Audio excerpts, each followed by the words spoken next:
I'm trying to get as much information in this video as I can. I have recorded this 100 times, so if I do not touch on something, please leave a comment below. I was a public school education teacher for 5 years. My last year teaching, I taught virtual school. This was the first time we ever had virtual school in my district.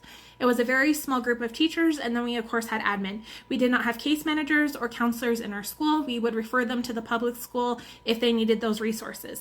In a public school setting, if a student does not show up for a certain amount of days, what we do as teachers is we let someone in the school know if they don't know already, and then they assign them a case manager, and then that case manager kind of takes over the situation, and from there we also had a social worker, and they would work together to figure out what they can do to resolve the situation. In a lot of cases, it wasn't abuse. It was just other factors of how can we get your child to school.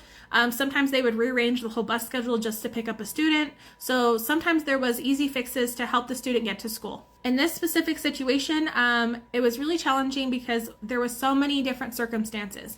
For example, we would have students who would show up 1 to 5 minutes a day and turn in their work, and everything would be incorrect. We had some students who hardly showed up, but they turned in all their work and it was correct. So there's just so many different variables we were working with, such as what's acceptable, what is not. But of course, we still have the district guidelines. So if a student is not showing up at all or doing work, yes, they need to have some type of help, and we as teachers need to reach out. So there's no case manager at my school, so that kind of fell on us to reach out.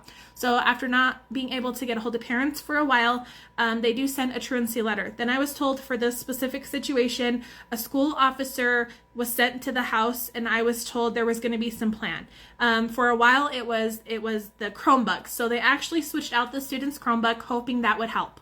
Then it was there's an error. She can't get logged into the classroom. So like all these things take time. So it's not like this happens the next day. Like we have to really prove that we are doing our best to help the student.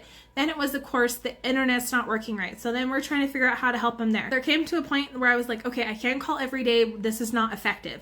So again, I was just told that the school officer had shown up to their house. He had said that there was nothing that he could see as far as turning it into a further case, and that they're eventually going to tell the parents they have to enroll her in public school. But at the time, we cannot just unenroll students. There had to be a signature that they were at least enrolled in a public school somewhere, because it is elementary ed. We cannot just unenroll them. So that was the whole situation. Very sad that this student missed out a whole year of education, and there should have been more done. There should have been something else. I completely agree.